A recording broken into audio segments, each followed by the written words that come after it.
So there are a lot of changes in the Magic Online Vintage Cube as of the last season.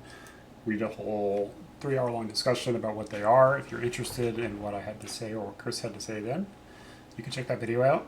That's on my Twitch. Eventually, I will set up a YouTube. I've been busy recently, and I've been, have other things that take my time up, including streaming. So now that Magic Online Cube is not up anymore, I potentially have more free time. I don't know if I can dedicate it to that, which is to say a YouTube channel or something, but I could. There's other things I have to do as well.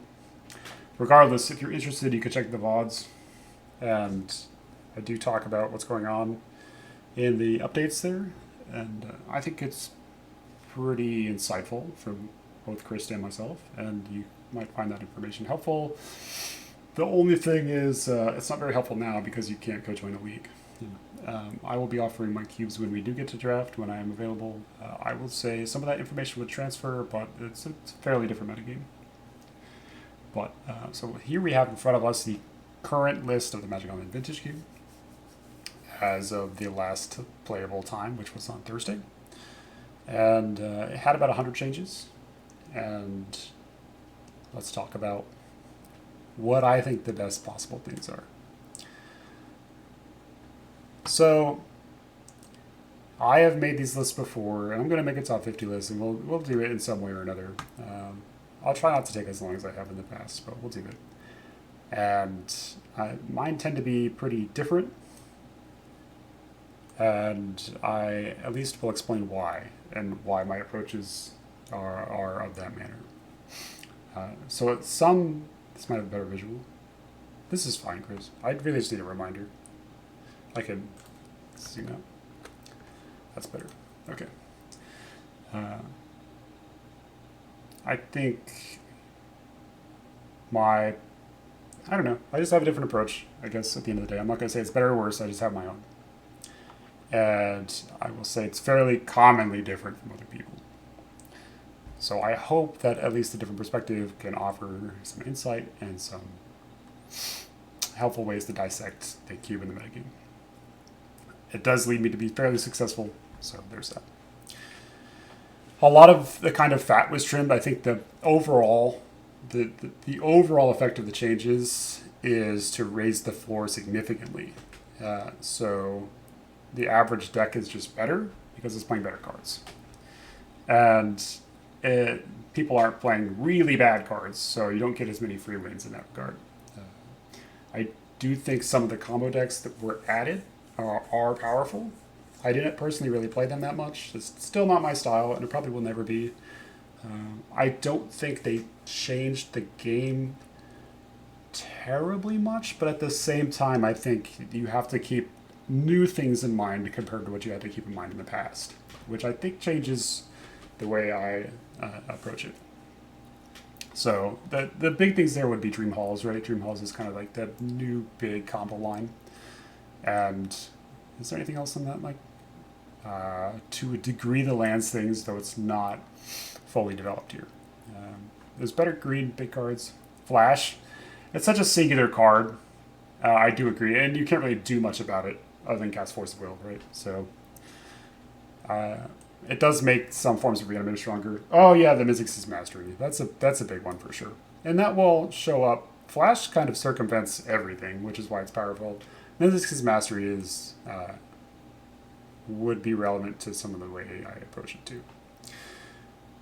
Some of the updates that were from previous seasons are still good. Like Saheeli and Third Path Iconoclast is a powerful deck. There are powerful cards added to Boros, which is already the best deck. I don't actually think they really changed the issue of the deck at all, but they are good. I've kind of lost my head about this card before. I've trashed this card a bunch. And regardless, there's still Thundermaw Hellkites. At the end of the day, it's a 5-mana finisher. Yeah. They are kind of a dime a dozen. They do have their unique strengths. The value of things like Chrome Mox and Mox Diamond went down, as well as Lotus Petal, because of the subtraction of White Plume Adventure.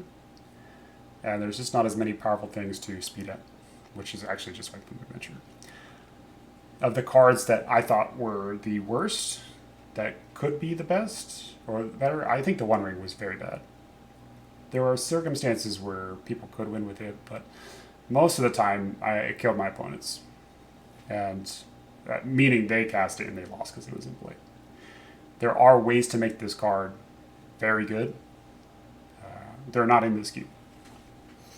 We won't discuss what they are here. Yeah, it's a it is a powerful card draw engine. So the other thing that got a bunch of reinforcements was the artifact deck, right? Like Mystic Forge and similar cards. I found ultimately that I don't know if I ever lost to one of those decks, but they seemed much better.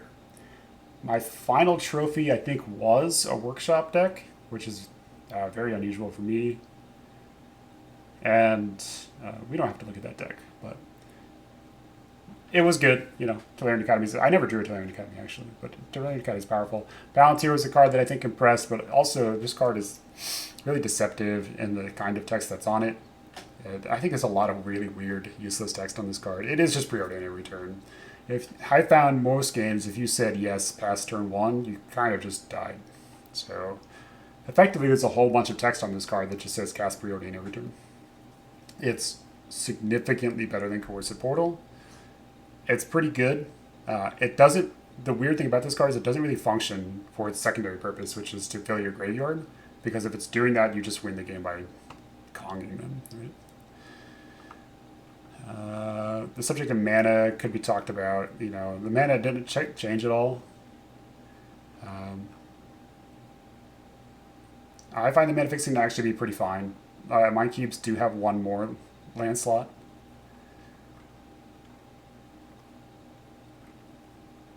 I'm always kind of land ambivalent, to be honest. I think lands are super boring, and I'd really much rather have people prioritize cards that are exciting.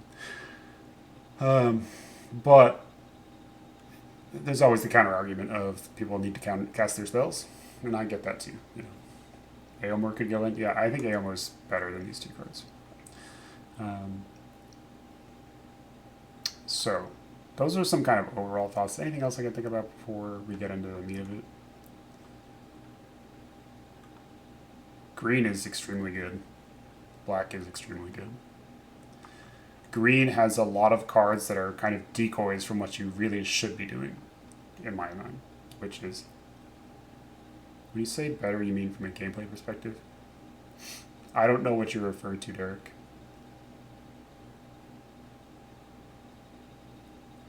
When you say the word better.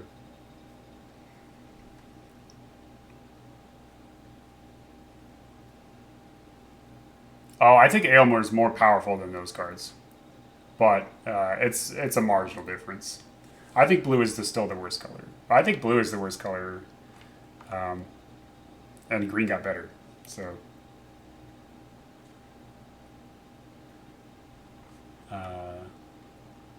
that should not surprise any of you if you have been around here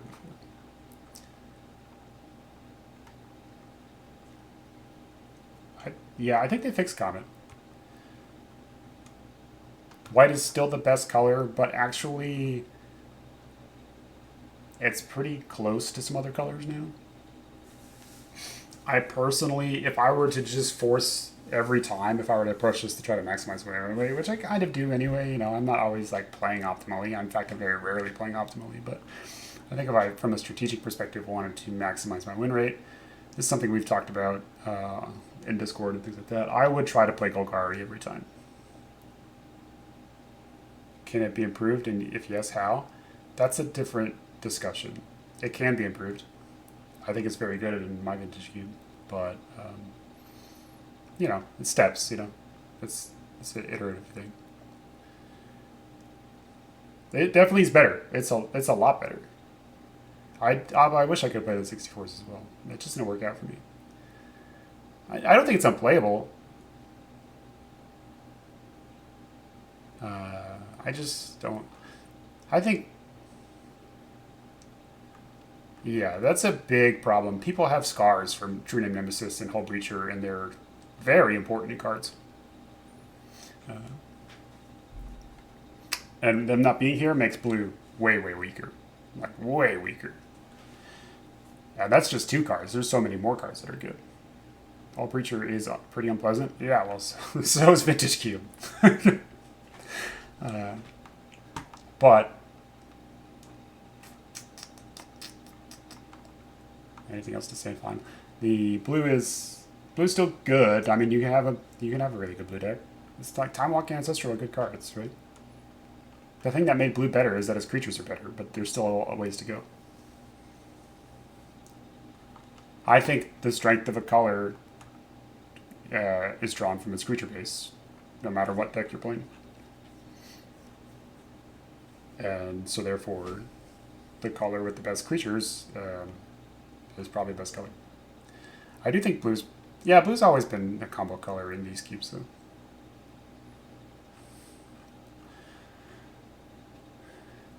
It is difficult to play a normal game, and I always think that most decks should be able to at least play a pretty decent normal game.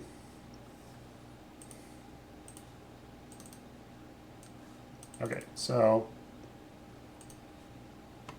let's do these decks.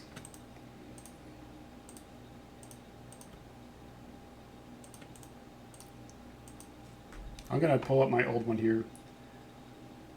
So I think we need Hearse. I think Hearse should be in. That's definitely something to think about. Let's put this here. Soul Guide as well. Make it Cauldron. Cauldron's cool. But Hearse is sick too.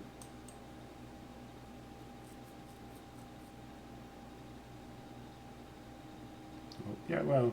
Yeah. Okay, we'll put this, I don't know, here. You probably can't read it that well, but that's fine. I just need it for reference for myself. So, a quick word on like strategic approach here.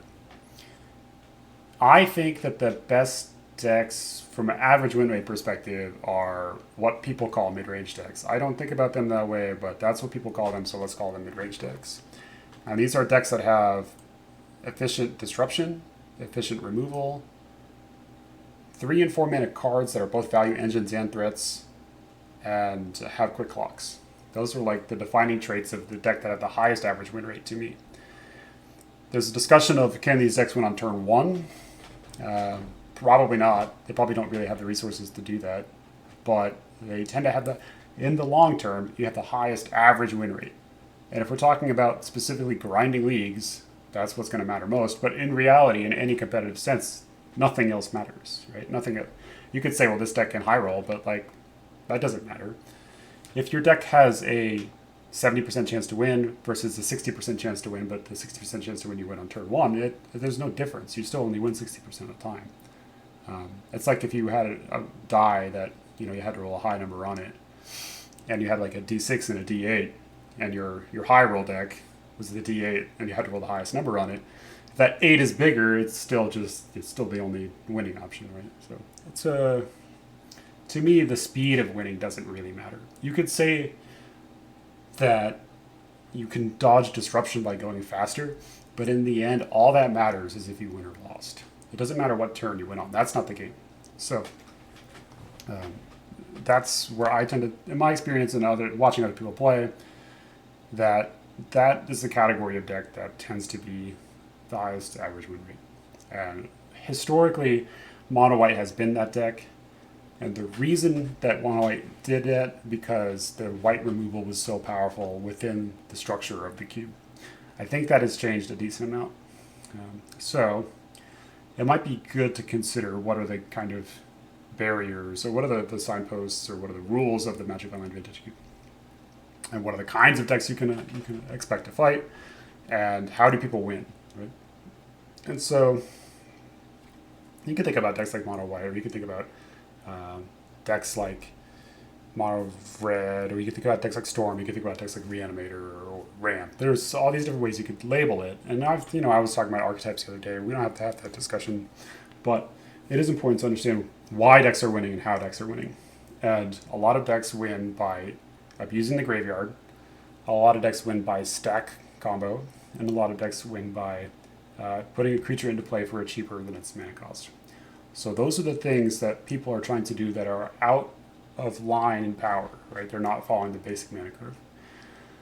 So if you can draft in mind to attack that as the kind of lay of the land strategy, then you are prepared to fight basically any deck. And at that point, if you can dismantle their unfair strategies and force them to play a fair game, then your deck is more likely well suited to that because their fair plane is weaker, and then you likely win the game. So you will still lose on turn 1 or turn 2. That's the strength of their deck, but as I said, I don't really think that's a strength. It's just an emotional thing. Like it's frustrating to lose on turn 1, but it doesn't change the fact that all of that happened is you lost. It doesn't matter if you lose on turn 1 or turn 10, you still lost the game. And the corollary is, it doesn't matter if you win on turn 1 or turn 10, you still won the game. So that's some of the thinking that I think about when trying to rate what I think the most powerful cards are, which is, can this stop the way my opponent is trying to win the game, and how quickly can it make me win the game? Those are things I prioritize. I tend to put a low priority on winning the game because I feel like if I could stop my opponent from winning, I will win the game. But you do have to be somewhat fast about it. So what does this mean? It means that I really like cheap disruptive cards. I like cards that give you mana advantage, obviously, in the case of power. And I like cheap threats that generate value. So, I don't know. I've got my list up on the top right here, right next to me talking.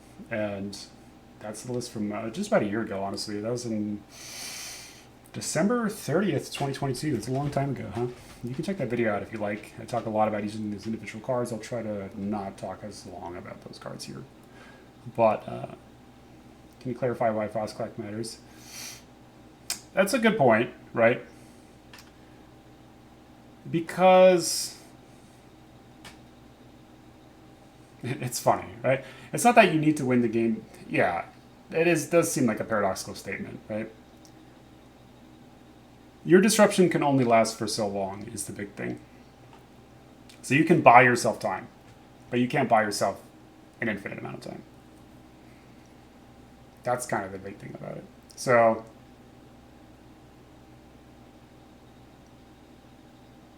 one would say that like the decks that focus on unfair play, they tend to under-prioritize buying themselves time.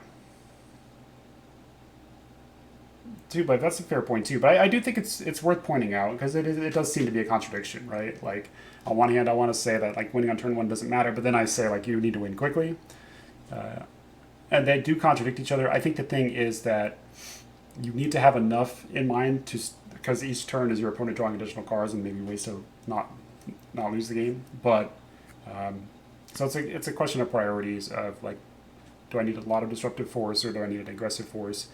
And when you say that winning on turn 1 doesn't matter, I guess ultimately what I'm saying is not just that, but what I'm saying is you don't want to spend too many resources with that being your goal.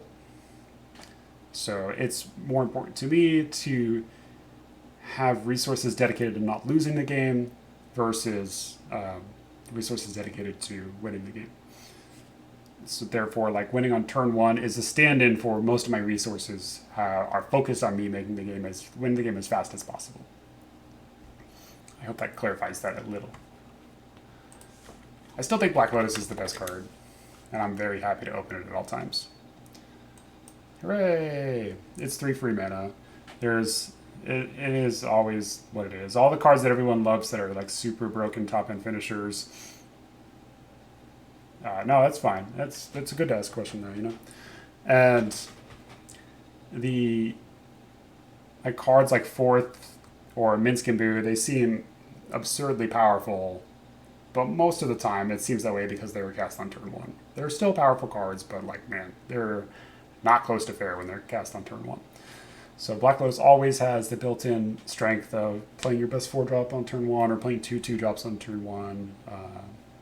It's almost always worth the card disadvantage because the 4-drops almost always draw a card, right? The things you're going to play are either so lethal that you're going to kill them right away, or they usually replace themselves, so it's okay to lose the mana. it's any color. It has huge advantages over Dark Ritual, which is a similar card, right? I don't need to speak too much about this card, but notably the combos with Lurrus, Sun Titan, and now, what's that? The dragon, the white dragon, I can't remember the name of it. Guardian Scale Lord. Yeah. So there's that. I think this is still the best card. And Paragon. Yeah, Paragon 2. There's a lot of ways in white to reuse this now, and it was already good. So then there's the Moxes. I will still rate all the Moxes above basically everything else. I wonder, some of this will be kind of determined as we go, but I'm just going to grab them here. Someone in the Discord said that they like Moxjet the best, and I think that that person and I should be friends.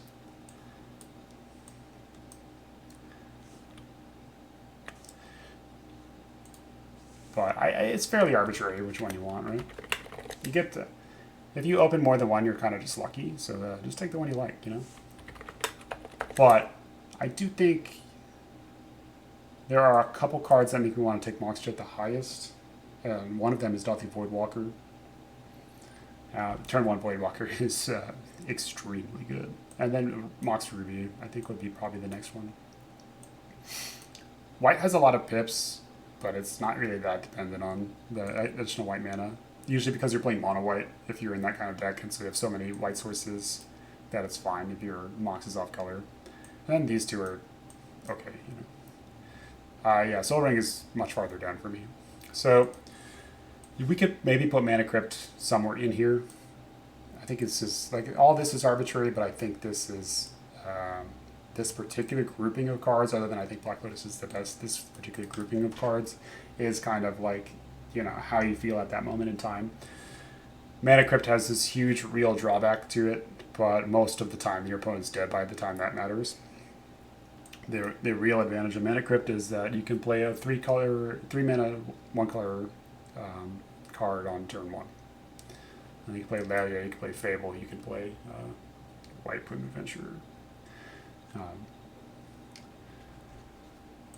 Do I think Ring is any better? Well, we'll find out. So,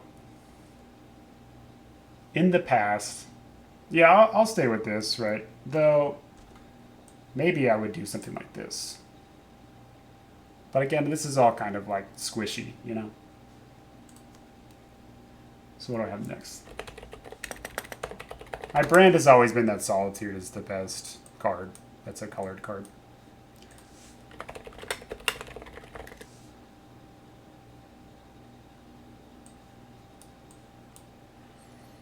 And the reason, as I've talked about before, is that most of the combos in this cube are creature-based, and every fair deck is playing creatures.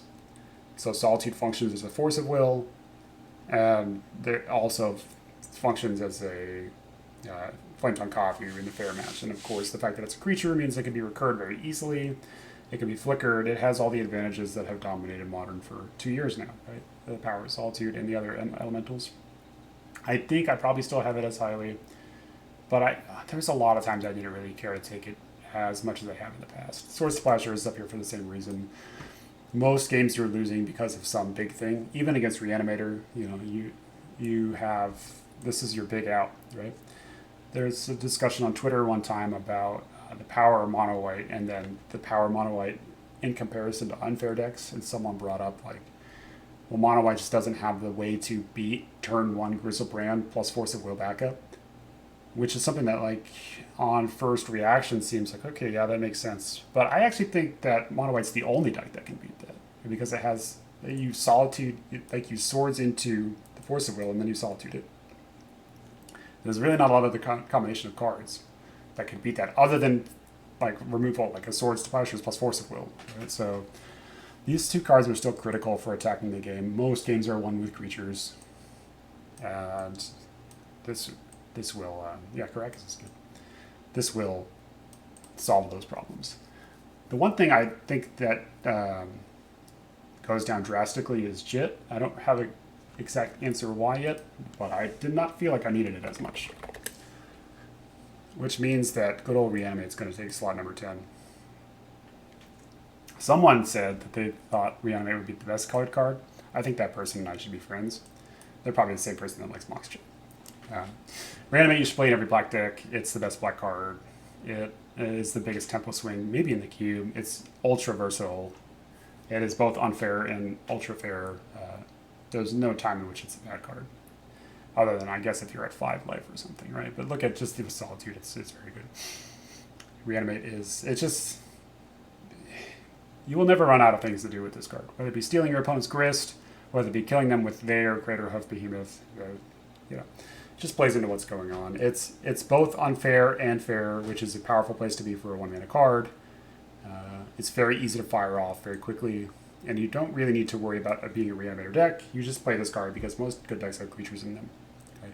And then the addition of the pitch elementals makes this card even better. I think because I'm always wanting to cover my bases before I do the unfair thing, these two cards will be better to me than Reanimate, but Reanimate is... it's probably the most powerful proactive card that I like. I don't know if you categorize these cards as proactive cards, but this one definitely is, right? So it takes the cake for me there, and it's also one of the biggest reasons to play black. But black got a lot better this season.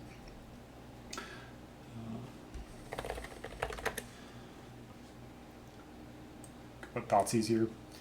You can. This is kind of the battle, the Thoughtseize Reanimate battle. There's like, which of these is better? I think Reanimate does enough ridiculously powerful things that it gets the nod over Thoughtseize, but Thoughtseize still, there's no black deck that doesn't want this card.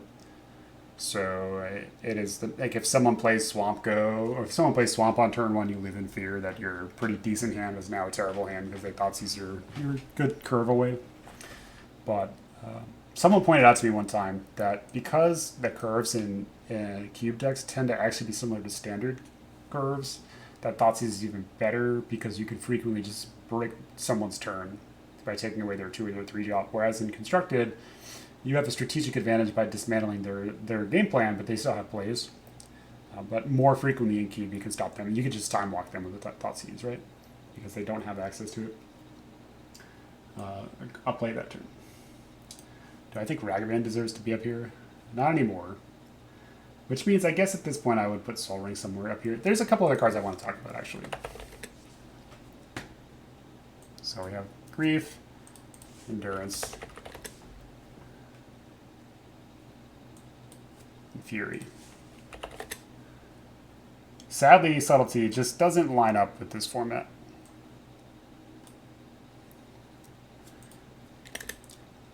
So the question for me then, if you were to lay it on me, is how low do I rate Thoughtseize, or do I rate Sol Ring? Oddity will probably be here somewhere.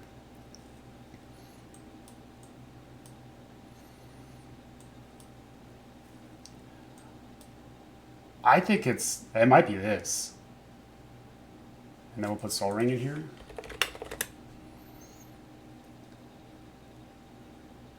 We'll use this one. I got this cool one recently. Let's use that one. So, one thing I've learned from playing my own cube recently is that something most Magic player knows, which is free spells are very powerful, and they can make or break a deck. And in my Modern Vintage cube, there's a significant number more free spells. But the big lesson from that cube was like the best decks tended to have 3 free spells in them. And so if you can have 2 or 3 free spells in the Magic Online Vintage cube, then it puts you in a really, really, really good position. So that means that we have Solitude up here for strategic reasons, which is like it's very good against most decks. I will say the power level of Solitude actually went down because of decks like Dreamhall's decks that don't really care about creatures that much. And because Twin is just getting worse and worse over the years, you know. So there's not as much creature decks. It's still just so powerful that it's worth it, even though the share of decks that are weak to it is growing. That are strong against it or aren't weak to it. Meaning like these kind of big artifact decks, big mana artifacts decks, and Dreamhall's decks don't really care about Solitude that much. So in that sense,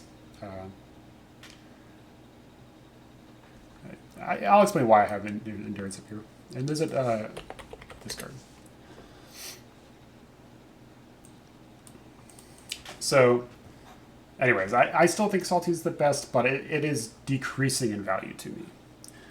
Fury is good for the same reasons as Solitude. It is a better clock. It can clean up Planeswalkers very quickly. It can clean up Planeswalkers in one of two ways. It can kill all their blockers and you kill it, because you should always be playing to the board. And it can just straight up kill a Planeswalker, right? And you can also pair it with Reanimate to get some really fast damage in.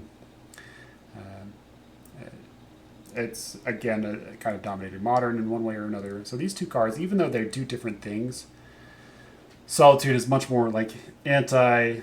This is the card of last resort that will stop any situation from killing you, basically. Whereas Fury is actually kind of the more raw power card, because it can be a 2 for 2, it can be a 2 for 3, it could have board states where it's like a 2 for 4, you know, by unlocking a Planeswalker kill. And the fact that it is a double strike creature. I'm going to put a couple cards in this list to the right so I don't forget about them. It's the power of it with Shallowgrave is extremely high. I can't go over there yet. Okay. And this is a card that could be talked about here. So Fury has, I think, a raw power that's higher than Solitude, but doesn't have Flash. It can't kill anything. It can kill some things, but it can't kill anything. What percentage to pitch casting? It depends on the card. Grief, I think you pitch cast Grief and Fury the most. So the reason I have these two cards so highly, and I mentioned earlier that I think Green-Black is maybe the best deck, is that as the decks move towards things like draw 7 combos, Solitude doesn't cover every basis anymore, but I still want an effect like that. So Grief is just such a powerful, proactive, disruptive plan. Its combination with Reanimate, it's in the same color as every reanimation spell. So the scam element is the scam element is built into the color. And the 3/2 Menace. Menace is very good. One card that we'll put on here somewhere. Sound like I want Force of Will? Yeah, I think Force is a good card. I think Force is very good. I'll put this somewhere in here.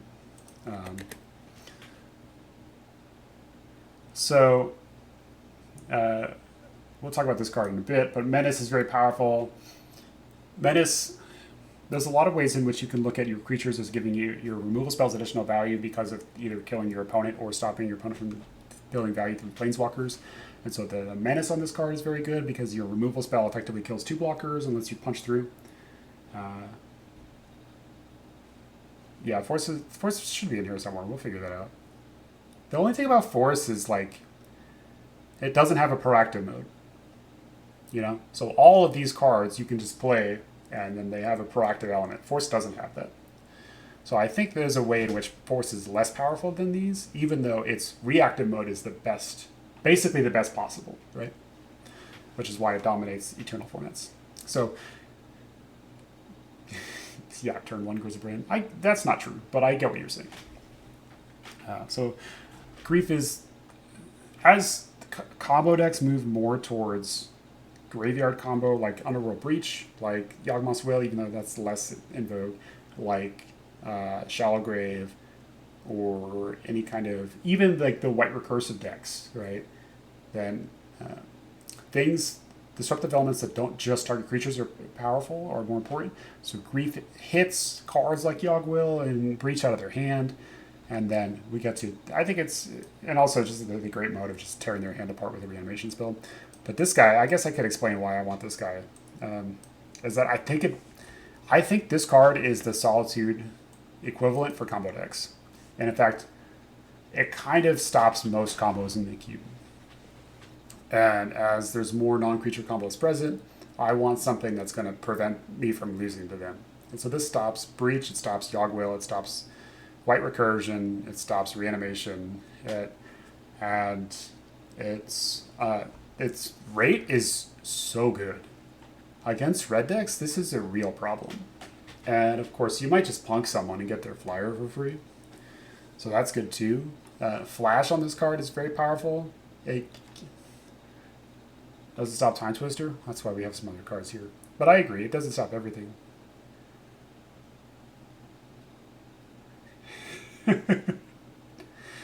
um, well, not every card's going to stop everything, right? So it's a package. It's a package of things that we want to have in the same deck. Too much free tech? Yeah, I know. I give it all away. So Endurance is a great body. Flash is very good in green because one of green's weaknesses is that it has to play at the same pace constantly because it doesn't have instant speed spells, right? And so if you can break up that pace and force them to use their mana differently, then that gives an additional strength to green. And they can't predict what you're doing every turn. On top of that, it is a free spell. I get what you're saying about Force of Will, but again, my position is that these cards have a proactive mode and Force of Will doesn't. So that's the big difference to me. If there was a creature, if Subtlety was Force of Will, first of all, Magic would probably be dead if that was true. But if Force of Will had legs, then that would maybe be the best card of Magic of all time. So that's why I have these cards so highly. The two Fury is the best fair pitch card, and then Solitude and Endurance cover your bases. Flash Speed against basically any combo possible, and then Grief is just the most powerful, proactive, disruptive play. Solitude actually sits in your hand a lot of the time because it's not a proactive play, and that's the strength of Grief in compared to all of them, right? Is that you can just cast Grief. Subtlety sadly doesn't really fit here because so much is. The creatures that are coming into play in the Vintage Cube that you would want to Subtlety generally aren't. You're kind of trading down in mana, right? So like the things that you would want to stop them from doing, like the 8 and the 9 mana cards, they're not putting into play by casting. So Subtlety doesn't stop them.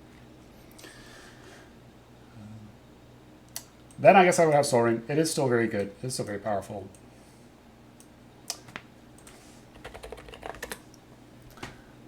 Where would I put Sheoldred? Somewhere here. I'm going to look at this list again here. Because it's very easy for me to forget things.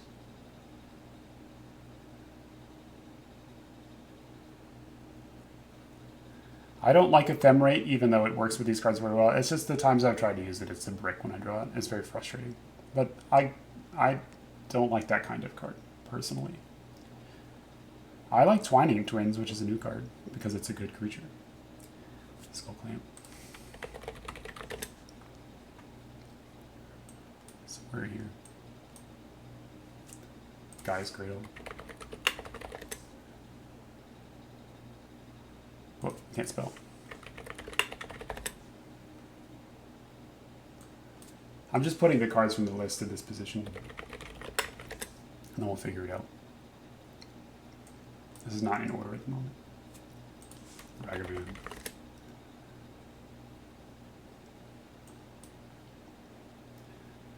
I guess I would put Sol Ring here. That's fine. But, to explain my position on why I don't like Sol Ring that much. A lot of my decks, if I'm drafting well, and I get draft the deck that I'm trying to get, frequently have something like 7 to 10 1-mana cards, and then like 6 to 8 2-mana cards, and a decent number of 2-mana cards are a 2-pit. So Sol Ring can frequently be challenging to use the additional mana on. It's just something I learned from experience. There's so many games where I play Sol Ring, and first of all, on turn 1 it doesn't do much, right? And even later on, I would like, man, I can't use this mana well.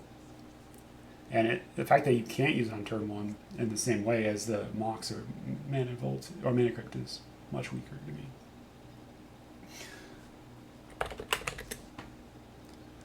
I guess I'll put these cards up there. You guys tend to like them.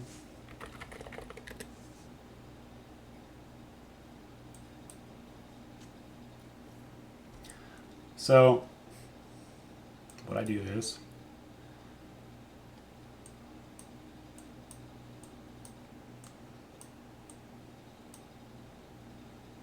these are not here. Don't think I'm that crazy. Okay. But like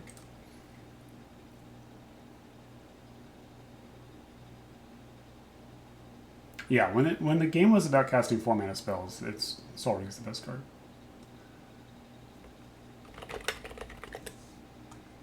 Well, as far as Shieldred and Bowmasters, I have two Bobs. That's sick. Um, it's the same reason as these cards. So, Bowmasters is better because it's cheaper. Shieldred is messed up. And I think I would take them both over in these cards. I think I would put Skullclamp here, and then I would probably take Cradle over this. I'll go over these cards as I get there. Am I forgetting anything?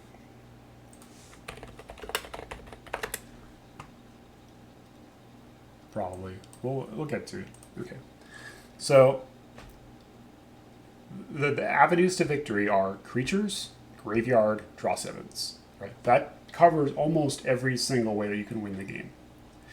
And so then I want the best cards possible to stop those. So therefore we have Solitude, we have Fury and Endurance, and we have Hand Disruption.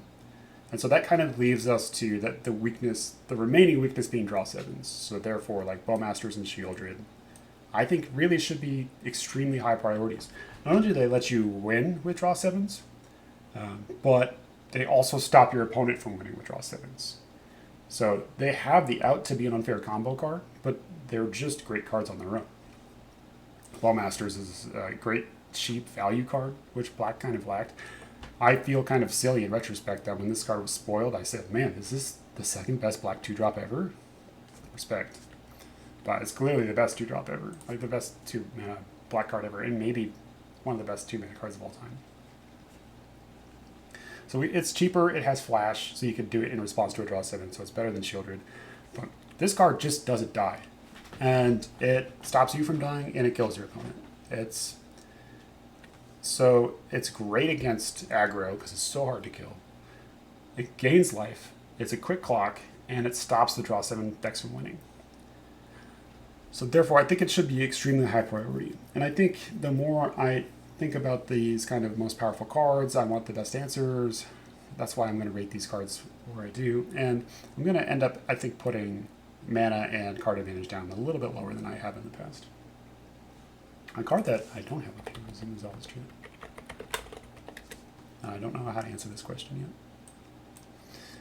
So that is my explanation as to why I have these. How many cards is this? It's 10 cards, these 10 colored cards, as high as I do. And why, I'll talk about why I don't have these cards up that high. But we'll do that when we get there. Get it to rest in here. So these cards are active, proactive threats that stop my opponent from winning the game. They're kind of like active defense, right? Very powerful ability. Skullclamp is the best card advantage engine in the cube. Though I find myself playing fewer grindy decks with Clamp than I have in the past. And part of that is that the engines that fuel Skullclamp are a little weaker now. Like Ophiomancer is slightly weaker, even though creatures are better. It's set up in a way in which Ophiomancer doesn't really help that much against them. It's still a good card, but it's not as good as it was. It was never a top 50 card. I'm speaking of Ophiomancer here, but the fact that it was good made Skullclamp good. It made Skullclamp better. Right? Skullclamp is never a bad card for your deck. I think it's... Let me pull up a deck here, not to divert too much attention here. But I think Skullclamp's the best card advantage card in the cube, and it would be worth considering how to maximize that idea even more. So this is a deck, this is my favorite deck, and I think this is the most powerful deck I drafted this season. And this is a Lurrus Storm Lotus Ancestral. This deck has like 10 ways to win. Right? It has Breach, Brain Freeze, Lotus, so it's got its fair share of extremely powerful cards. But Skullclamp is in here, and I think when I showed this to some people, it was kind of confusing as to why Skullclamp was in here. Because I do have draw 7s, right, and I have Ancestral, I've got a lot of card draw, but like Skullclamp plus Jadar and Skullclamp plus Bitter Blossom just draws a lot of cards, and when I'm trying to assemble a combo, when I'm trying to get a huge massive resources in one way or another, I'm fine playing these cheap creature cards that can pressure my opponent, while they also let me draw additional cards to set up my combo. So I think it's worth considering how you can use this card to fuel something like a combo deck, which I think this deck did very well. It's not really just an aggro card. It does a lot of things. Sometimes it takes a while for Skull Clamp to pay off within a game, but it will be like turn 5 or turn 6, and then all of a sudden you draw 8 cards. And sometimes it's not something you do very quickly, but it does just draw like a grip. And with these guys around, you don't have to worry about that. But that's why I have it so highly. And there are other combos you can do with like Third Path Iconoclast, Urza, and Saheeli. That kind of combination with Skull Clamp lets you draw your entire deck. So that's really good, right? There's ways to look at draw 7s as being these huge engines for combos, but I think this one is worth, because it's so versatile and universal, there's almost no deck that can't really use it too well. Yeah, Call the Ring. That draft was one for the ages. So below that I have Gaia's Cradle. I think, actually let's put Gaia's Cradle here. Everything I said about Skull Clamp is true, but Gaia's Cradle is the best mana generation engine in the cube. It's not really a mono green card. It should probably be your 18th land most of the time, but it just lets you do turns that no other card can do, and it's a bridge in their fair unfair decks too. One of the reasons to play black green is because you get to play Reanimate and Gaia's Cradle. So you get to just play Archon of Cruelty or Craterhoof Behemoth, and you don't have to worry about ramping. You just play one of these 2 cards, and then you will get to cast those cards in one way or another. So don't worry about needing like 5 1-drops or something for Gaia's Cradle. You need some element of creatures in your deck, but you don't need that many. And you gotta remember that some Planeswalkers make creatures, Bitter Blossom makes creatures, Retrofitter Foundry makes creatures. Lots of different ways to make creatures in the cube. And Cradle lets you leverage that. So if you have the combination of Skull Clamp and Cradle, then you frequently get to play your whole deck. I think Retrofitter is a little worse than it was last time we played. A lot of the things that I rated highly is because you could basically, last year you could outgrind almost every deck. If your basic strategy was I'm going to draw more cards than my opponent and just not die, then you could probably win almost every match in that manner. It's a little harder to do that now because some of the combo decks are not creature-based. One combo that's worth pointing out with Cradle, this is me giving out more secret tech, is the combo with Life Death. Don't tell anyone about this. This is just for you. If you use Life when you have Gaia's Cradle in play, it's like a mega ritual. Let me see if I can find another Twitter screenshot here.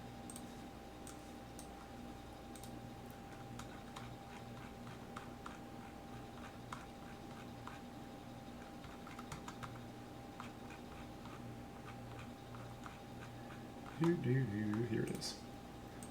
This was a turn 3 Etali.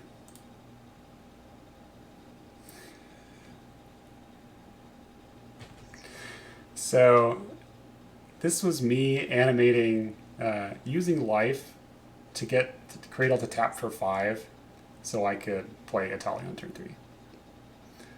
That was sick. I won this game. But that's a combo you can do, you know? Life Death is an okay card, but it's worth knowing that combo.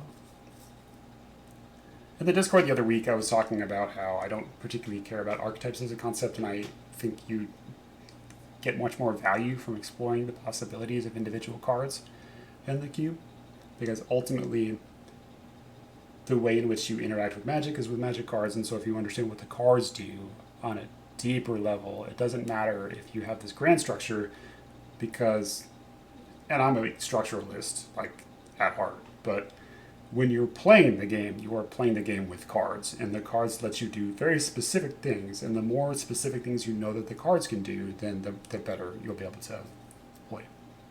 It's a very vague way of saying that I think card knowledge is more important than archetype knowledge. And archetypes rarely lead to card knowledge. So, do I have Ragavan here? Probably. Ragavan's probably the best 1-drop. People kill it most of the time now, though. That's a downer.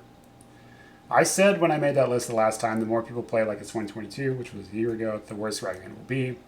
And I think that's coming to fruition. So we'll move him down there. But Ragavan's still probably the best one drop. We'll put Jit here. It deserves to be up here somewhere. I don't know why I think Jit is worse than it was. I've talked about how combo decks, a lot of them aren't as focused on creatures as they were in the past. And Jit was always a great fair card. And the strength of Jit is, it does a lot of things, but ultimately the strength of Jit is it lets you play from a mana deficit, which that's what all of these cards do, right? Other than Sheoldred, all of these cards let you play from behind. But if you're bricking on lands, Jit can let you control the game without using mana. That's why it's powerful. And it's a fine enough clock versus non-creature decks, and it gains life, and life is more and more relevant. I think paying life is awful now. Fable? Yeah, sure. Fable. I say paying life is awful. I hate to do it, but I do it all the time. But I don't want to go out of the way to do it. And I'm certainly very happy to gain life now. So Jit is great versus aggro decks. I think most matches do revolve around life total in one way or another. So, but a lot of the creatures now are kind of a little bit bigger than they were in the past, and you can't just lock people off the table as often with it. There's just something about the card that felt not as good to me as it did in the past. This card was frequently a slam dunk, and at various times in history when I had a slightly different opinion on how to build a vintage cube, I banned it from my vintage cube. It's in my cube now. I don't have any banned cards in my cube anymore. Well, there's no card that's banned from my cube is a better way to say that.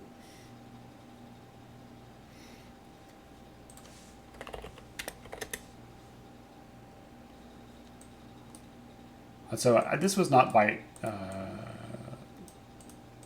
pre-planning or anything, but I think these first 20 cards really, the defining factor is they're free, they generate you mana in some way, right? Reanimate generates you mana. These all literally generate you mana. Theory generates you mana by trading. They restrict our opponent in some way. They stop them from winning at instant speed most of the time. And one of them is a card advantage card. That's so. To me, this highlights why my basic position that the Vintage Cube in general, but particularly the Magic Online Vintage Cube, is about mana. But I need to add a corollary to that because we've talked about it a couple times over the last couple weeks. When I say it's about mana, I mean you should expect to be playing from behind on mana, because that's the worst case scenario, right? Is that someone went land Black Lotus Sting, and so how do you not lose from there? And so when you prioritize cards that let you play for free or let you play for 1 mana, then you can overcome that situation. And if you don't do that, then you frequently will lose because they had a broken opening, right? I do not think that you should extend your resources into generating additional mana, though, unless it's free. So like Gaia's Cradle. So it's good to generate free mana for defensive purposes. You do not need to generate free mana for offensive purposes. That's, I think, another way to think about it. Time Walk stop our opponent from winning? Not in my experience. I'll put Time Walk up here somewhere. Yeah, these cards should be here somewhere. Lord Walker.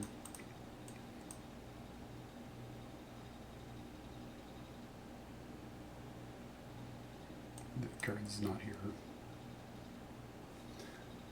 Before I go too much farther on this, let me do a quick once over on this, make sure I'm not forgetting anything.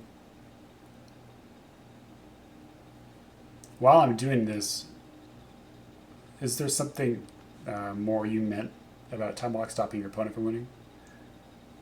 Because it has no destructive element.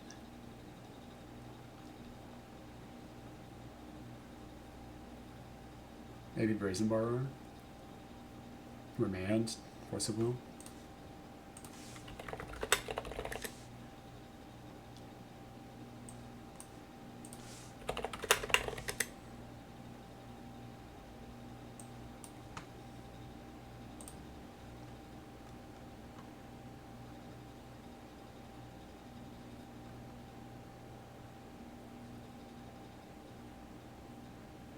if it's your turn here, but yeah, I agree with you. If you can cast Time Walk multiple times, frequently your opponent has fewer options.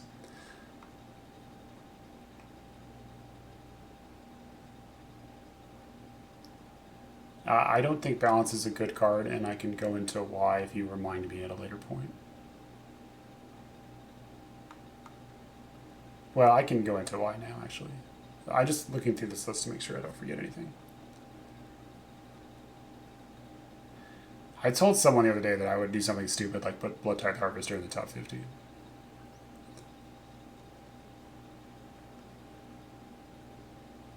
Oh, fourth.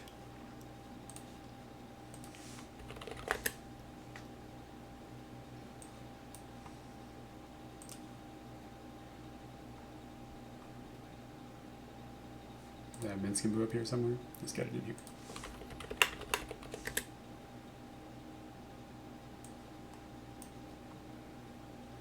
I'll put fourth in there. Athari is tilting, but I don't know if it really is that good. Chain Lightning. I appreciate that.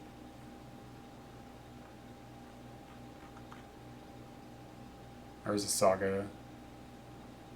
Karakas. How far out is Hexdrinker? That's a good question.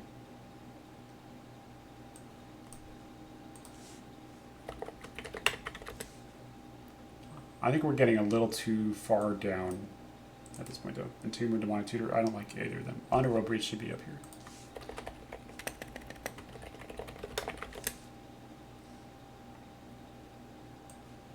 I think Twister got a lot better. I'm not sure it's this good, though.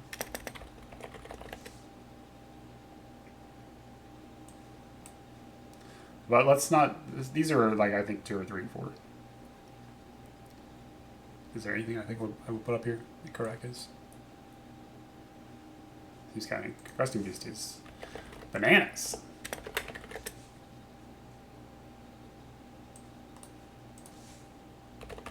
I don't think deck is that good. Okay, so... Let's do...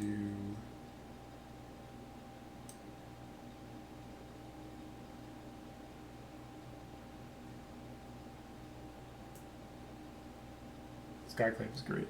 Yeah. Karakas? I still think this? Where would I put Voidwalker? Palace Jailer.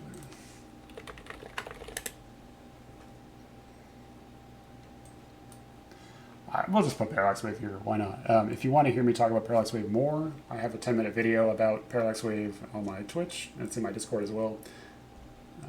Suffice to say, one of the mantras of Mono White is, well, I'm going to lose this game unless I draw Parallax Wave and then I win. It more or less does everything you would ever want a card to do. It's the White Cryptic Command. It has an infinite number of modes. The more you play with Parallax Wave, the more tricks you'll find with it.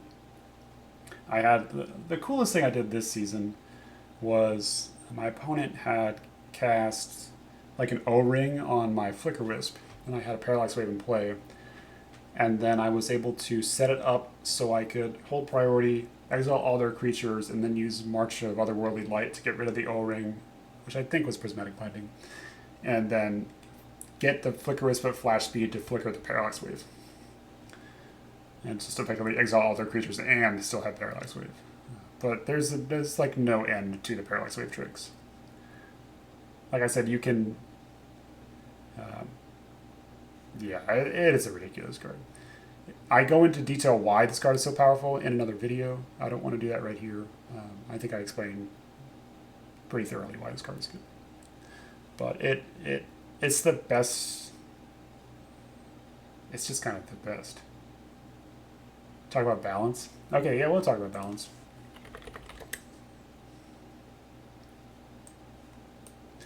First of all, the fact that it's not this art is a real downer, huh? Okay. No, so I like to try to think about cards in the average game state. Or like, what are the varieties of game states that I will be holding this card in? And when you do that, and then you kind of make a list of the kinds of games that you might be playing, uh, I think you'll see that a lot of them balance is not a very good card in. It's easy to see this world where like your opponent has 3 creatures in play and you've played like a Mox into his Talisman and then you balance and it's awesome or something. But even in that scenario, you have to discard your hand, right? A lot of creature decks are totally fine losing all their creatures because now all the creatures draw an additional card. So sweepers aren't very good. I just don't. If I draw a card, I want to be in charge of that card, which means I want that card to do exactly what I tell it to do. And balance just doesn't do that. So I don't think of balance that highly. And playing primarily creature decks, I will say balance doesn't really beat you that often. As long as you build your decks with enough value in mind, you can overcome balance pretty easily. Usually, their opponent has to like. It is a pretty balanced card, and the fact that it's almost always an even trade. There are silly things you can do like Zern Orb and Balance, but like other than that, that's an OG combo actually.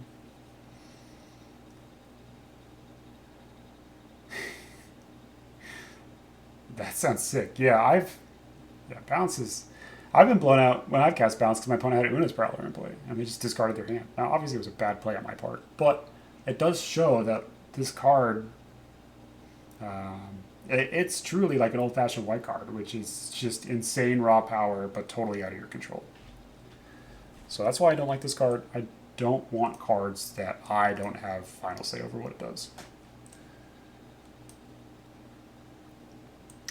Grist is probably the best Planeswalker. I'll put Minsc in here somewhere. I guess we'll put Minsc. So Minsc is probably the best Planeswalker. I addend my statement. It's an ultra fast clock. It draws a ton of cards. It is very hard to deal with. I think people should be more willing to chuck Boo at something like a Dark Confidant and just kill it early on. But the card's very versatile. It does even more than I think it does because I don't play it enough to really maximize its options. But I almost always forget that you can just fling things and kill someone. Still low on Oko? I don't like Oko at all. So, people have suffered under this card a lot. I think the more people play cheap cards, and the more people play creatures, and the more people play stuff like this. Another thing about prioritizing cards like this is that you minimize the damage that Minsc does to you in cards like Minsc, because you frequently have a way to kill their blockers for no mana and then send the creatures in. Right? Almost everything about these cards is under the assumption that you're playing a creature on turn 2 and 3. You could play a creature on turn 1, but they're harder to get a hold of, you know. But most of the time you can get a creature on turn 2 and 3. So all of these cards being so highly rated is under the context that we are playing creatures on turn 2 and 3. And if you do that in the Minsc, it's annoying, and you might have to like have a negative trade on value, but you can kill the Minsc. Right? The reason I don't like Oko really at all is because if you're operating under this paradigm, it's usually very easy to kill Oko. If you are not playing to the board, and if you're not playing a creature on turn 2 or 3, your deck better not care about Oko because you're gonna lose to it. So that means your deck better be some kind of draw 7 combo deck or Storm. But if you're playing a slower deck that doesn't win by not using the board, which is a weirdly double negative sentence, then Oko's gonna be a problem for you. So Grist is the best answer Planeswalker value generating engine. Worldly Tutor's not in the cube anymore, but you could use Worldly Tutor in it too. That's pointless knowledge because you can't do that anymore. But are there any insects in the cube? We're talking about the stupid parts in this card. Yeah, it's just versatile. It draws cards with Skullclamp. It's really hard to kill. It minuses and kills any kind of threat. Horny Queen? Yeah. Yeah, if you go like Elf, Creature, Oko, and then plus on the Elf, it's best in that scenario. I do agree with that. It's best when it's buffing your cheap creatures to attack. But it's just like, if you compare it to Grist, it seems like Oko deals with things, but Grist actually deals with things. And Grist is also a creature, which comes up a significant amount of the time, especially for the color black, because of cards like Reanimate and Life Death. Fable has dominated multiple constructed formats at this point for about 2 years, so I think we all know what this card does. I think the most powerful mode on this card is step 2. Just getting the double loot is very good. Fixing your hand. Doesn't come up. Yeah, you can't animate Dead Grist. Don't try to do that. You want to do it for science, that's fine. I don't know where to put Karakas, but we can put it right here. That's not... Yeah, I think if I was being honest, I would try to take Karakas over Dark Confidant. But it just does so much for free, you know? Top 50. Yeah, no, I'm not... I understand what you're saying. I just don't think Oko is in the top 10% of the queue. That's all. It's in the top 30 probably, maybe top 50%. It's not bottom 50. I'm not that crazy. But Fable has multiple modes of generating things, but of value, but also like the loot fixes any scenario. It's when you say no and don't loot on Fable, that's the true feeling of power, right? Because your hand has to be perfect, and otherwise you should probably be looting in some way. Karakas is really great versus Iona, Griselbrand, and so on. So many good creatures are legends that it's really frustrating to play against this card. I hate it, but I've kind of made my peace with it, I guess. I hate taking this card because it's so boring. I hate lands. But yeah, it's great against Minsk. But it is still very good, and I always want to take a cool card over Karakas, but it's almost always correct to take Karakas. I love Dark Confidant, and maybe this is too high, but also, if you have a Mox, it's maybe one of the best turn 1 play almost possible.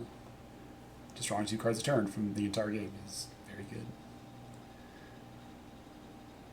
Not much else. Don't be afraid of this card. Even if you have 2 8-drops, it's just 2 cards in your deck. I mean, you can take 8 damage, it's probably fine. So, I don't know, let's not be madmen. We'll do this. I would 100% take Voidwalk over Ancestral. Okay. Time Walk got a lot better because of Tamiyo. Time Walk got better. I mean, Time Walk's a good card. Let's not be crazy, but it doesn't do... I think I've outlined why I think cards are good, and it doesn't do those things, right? It doesn't stop my opponent. It doesn't do it for free. It arguably is free because you get to use the mana again. It doesn't really provide pressure on my opponent by itself, but it has the quality of it. It has such a unique quality of a card, which is like there are so many scenarios that can only be won by Time Walk, but they're just not common enough for me to care that much about this card. This is probably the best Time Walk combo. Just Tamiyo and Time Walk. You just get to cast 3 Time Walks in a row most of the time.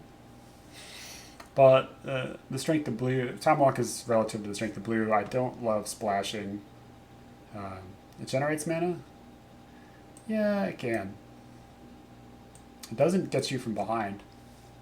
It doesn't really affect the board in any great way other than giving you additional land. But it is very powerful, right? So the strength of Time Walk is relative to the strength of blue. The stronger blue is, the better Time Walk is. And it got better. But I didn't move Time Walk at all.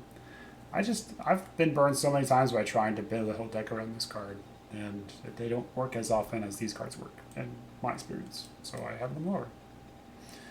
This isn't a list about the power of a card in a vacuum. It's a list about how I think you can, like, the most winning cards. Yeah, maybe 50% of the time your opponent costs Time Walk, it's fine. It's frequently obnoxious, but it's like, okay, sure. And I don't think that is the quality of a card that's in the top 20%. This is, I don't know. I would take Dark Confidant of it, but it's because I love this card too much. But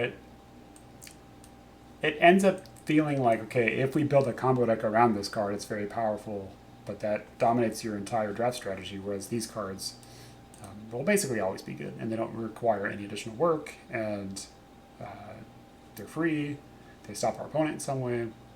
Those are good qualities. I think as the importance of graveyards gets higher and higher, Voidwalker gets better and better, which is why I have Mox Jet right here.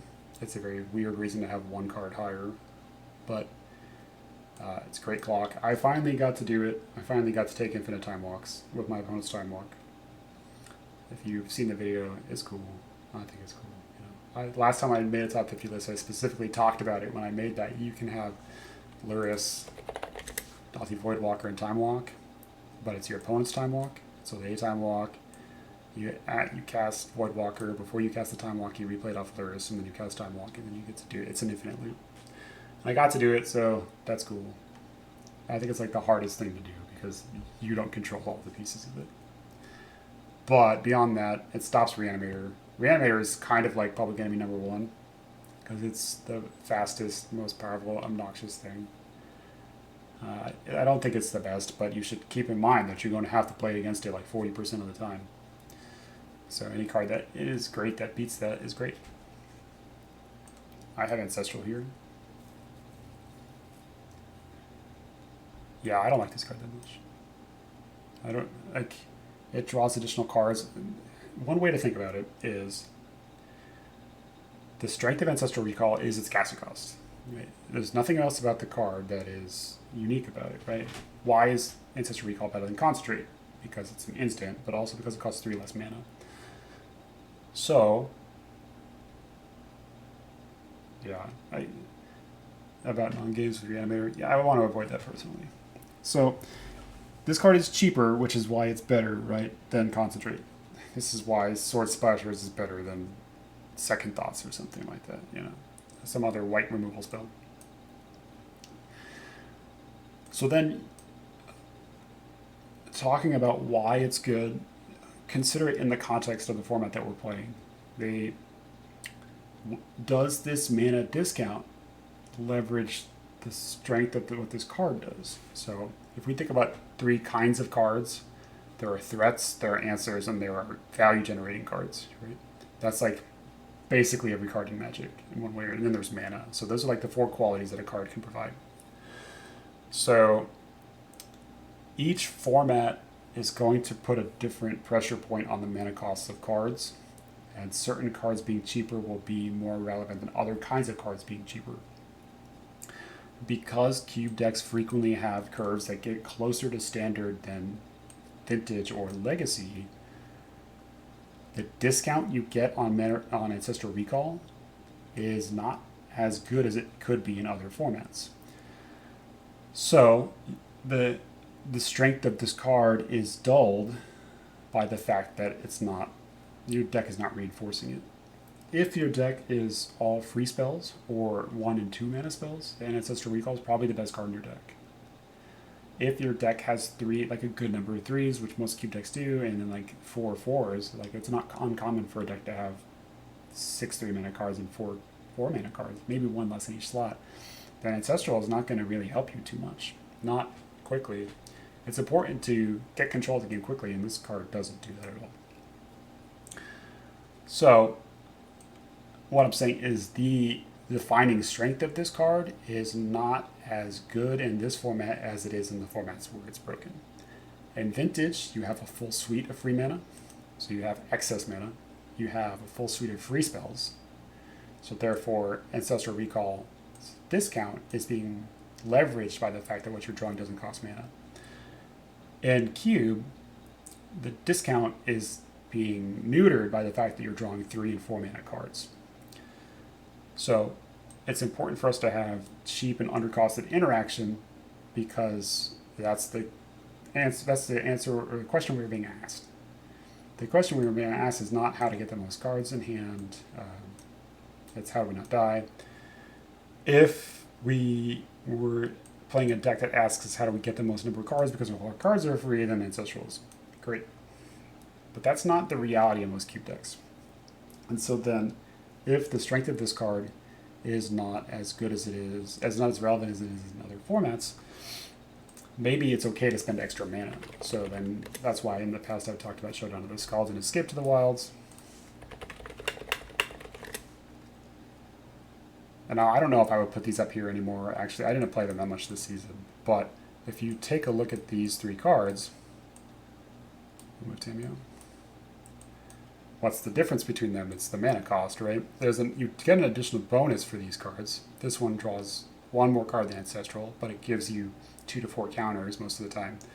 This one draws you 2 more cards than Ancestral, but it gives you additional land play, which is both a discount on this card and also just proactive board development.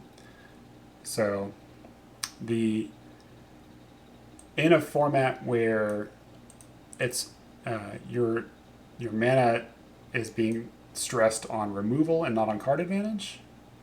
And if you think about the play pattern of games, like firing off Ancestral on turn 1 doesn't do that much, whereas killing the best creature on turn 1 is often like how you win the game. Then, of these categories of cards, threats, answers, and card advantage, I think the cards you can afford to overpay for are card advantage cards, because the play pattern is frequently going to be, if you're on the play, deploy threat, remove your card, and then either win the game or move to stasis. And once you've reached stasis, then you cast these cards. That you have the mana to do so, you reach parity in some way, and then it's okay to overpay for them. If you're on the draw, it's like play an answer, play a threat, stabilize, and then you cast these cards. So the play pattern of Vintage Cube frequently means that these cards end up being very good, and that it's okay to overpay for them, and that the discount on Ancestral is not as powerful as it is in other formats. But it is still the best card draw card in the cube. So it does deserve to be pretty high. Palace Jailer, I think this card's overrated, but it is hard to argue with the power of it. The better people get, and the better their decks get, the worse Palace Jailer gets. That's just as simple as that. For 2 reasons. One, they're building better decks that get on the ground and can punch you and get the Monarch back and negate. And if they get that Monarch back, then you just played a 4-mana 2/2. It's pretty bad, right? Also, a lot of the good creatures have some kind of value attached to them, so even the cheaper ones now. So you get something out of it. A lot of times, Jailer is best used on tokens for this reason. So either their decks are more equipped to fight you on the Monarch axis, or they're powerful combo decks that truly don't care. Right? So if they're a breach combo killing you, they don't care if you draw 2 extra cards. You played a 4-mana 2/2, it's not fast enough to kill them, and you just got a couple extra cards. It doesn't really do much. But this card is versatile in what it can do. One of White's strengths is that as someone mind controls you, Bribery's gone now, so you don't have to worry about that. But if someone takes your stuff, you can take it back with Palace Jailer. But I do think it's overrated in that sense that it is kind of a fragile card. In games where you're at parity, it usually puts you in a very winning position.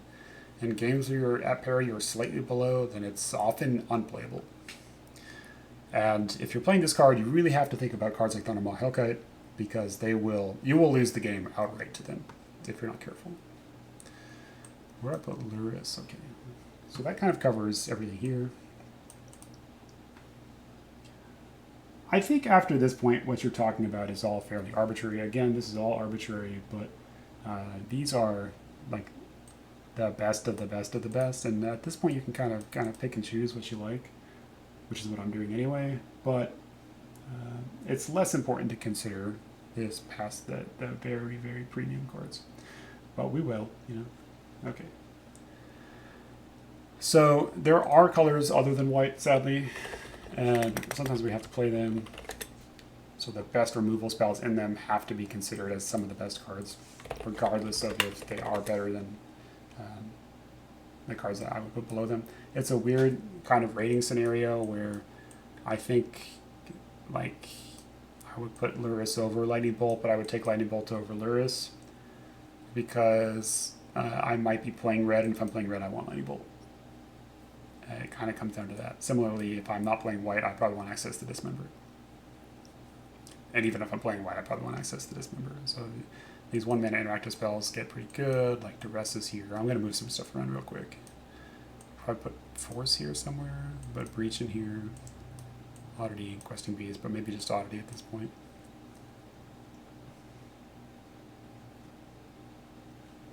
This kind of makes up the bulk of this next tier. Oh, I just forgot about Lario, that's all. put Lelia like here. Lelia is still OP. And in fact, we're going to do a little bit of retrofitting here.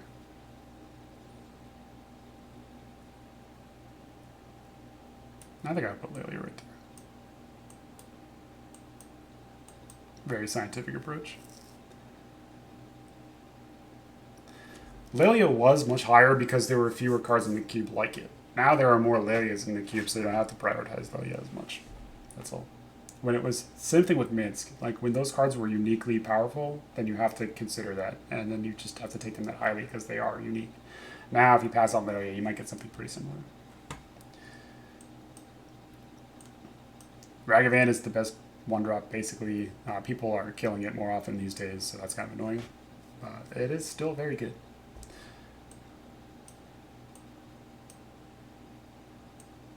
So like I said, like Lightning Bolt and Dismember, I would take Ragavan over these cards for sure.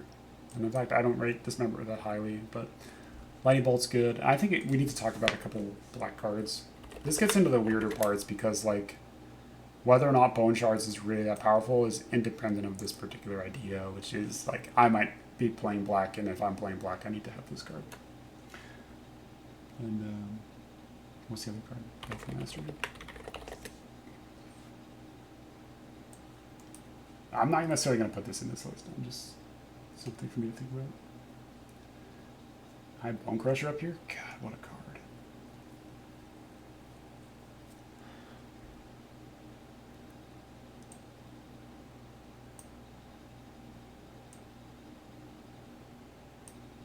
I don't know where to put Underworld Breach. It's like Time Walk. They're very similar. I guess if that's true, then it should be right next to Time Walk. I don't know, man. I think this card's a lot weaker than it was last season. Because there's more instant speed interaction for this. And that's one of the reasons that like I started playing Endurance so highly. I got tired of losing to Breach. And Endurance beats both the Breach combo, and if they brain freeze you and you have Endurance in hand, you can just Endurance yourself. So I guess I actually don't think Breach is that good. I'm not saying Breach decks are bad. I'm just saying Breach is not this kind of unbeatable thing because it was artificially powerful because of the lack of instant speed disenchants. Because Memories is gone? Yeah.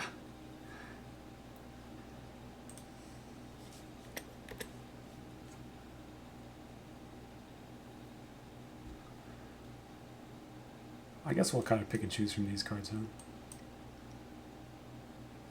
Is there anything else I'm missing here?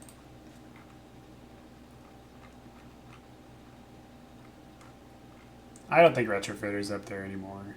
Again, like the cube used to allow you to basically outgrind every deck possible. And that's less the case now. Pest Infestation should be up here.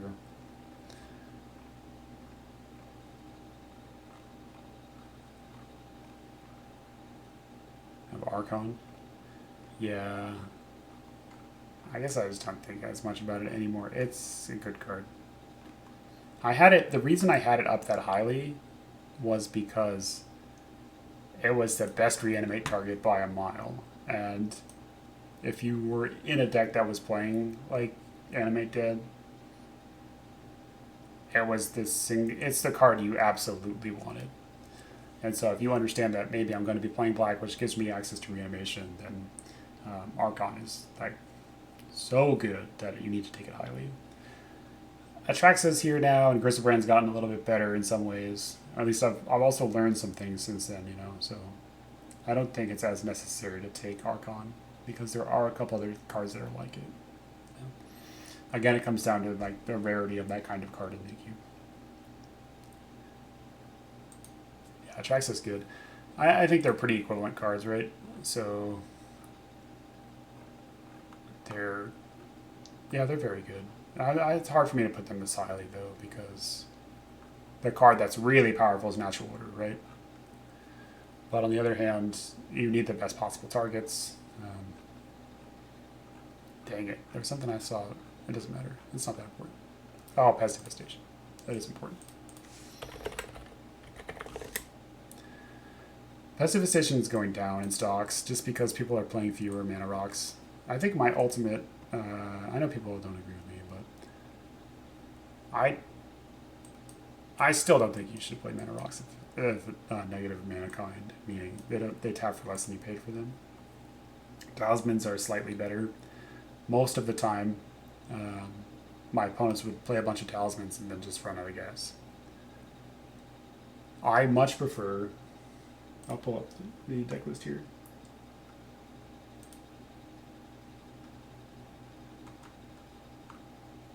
Trophy lists.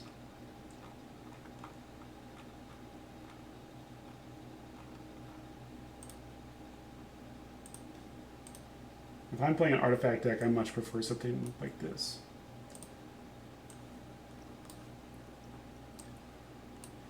Where I'm increasing artifact count by playing creatures of some kind. Now this has Mox Opal, and that kind of has it all, actually. This was a trophy deck. But I passed multiple talismans in favor of cards like Mastermind or Abrade or so on, and I never really had a problem having enough artifacts with this deck. And if I have Academy, I'd much rather power it up with Scrapwork Mutt or Porcelain Legionnaire than I would with a Talisman. Because those cards let me do additional things rather than a Talisman giving me additional mana.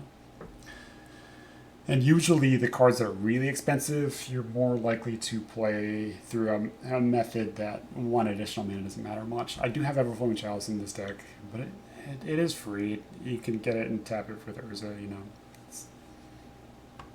It's the one time I played that kind of card. Put this like that. Alright, so Ragavan's here, Lightning Bolt is here because it's so good. And then somewhere in here, Baleful Mastery, Bone Shards would be, I'm not sure yet. Oddity is, I had Questing Beast in here, and the reason that Questing Beast I rate so highly is because green lacks ways to move from being behind to being ahead. Green frequently can move from being behind to be at parity, but it struggles to go from being behind to being ahead. Like it can't move 2 steps forward. And Questing Beast is one of the few cards that lets you do that. A lot of times you might get strangled by your opponent's planeswalkers, or they'll play a huge board presence thing, and you have on tap play Questing Beast and attack them and kill their planeswalker and so on. It's just such a unique card in that respect, but the addition of Moonball Oddity in particular makes it so at least there's 2 of them. And I think this card flipping over is very, very easy to do, and they almost always die when you do it. So it has the advantages, most of the advantages of Questing Beast. It's a little worse on the front side than Questing Beast is. It's a 4/4 trample haste card, so it can move from being behind to being ahead by putting a threat on the board that also neutralizes their board, and it has the backup rate of killing them. I think this card is markedly better than Greater Hope Behemoth, and I guess I have it as the best green card, which is kind of weird. I played a lot of green this season, and the red Questing Beast, it's in a bad position because of the other kinds of other formatted cards, but it's good. It's not as good as them, but it's still good. We're talking about Rampaging Raptors, I think. I don't remember the name of the card. It's much better than something like Hellrider. Hierarchs could be on here somewhere. Ultimately, every green deck is better with Hierarchs. But I think Oddity is more important. We'll do something like this.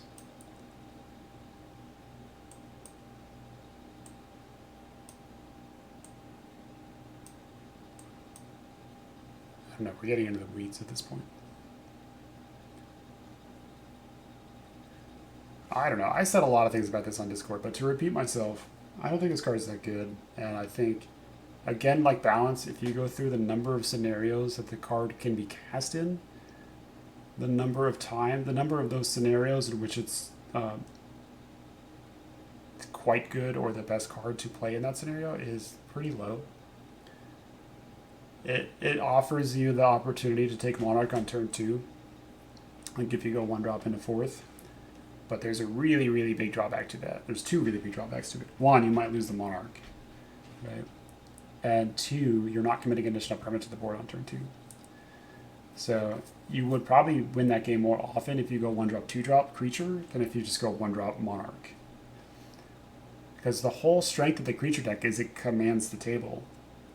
And it honestly, getting the Monarch on turn 2 in lieu of playing a creature negates the strength of the creature deck. The creature deck doesn't really want additional cards in hand. It wants more cards on the table.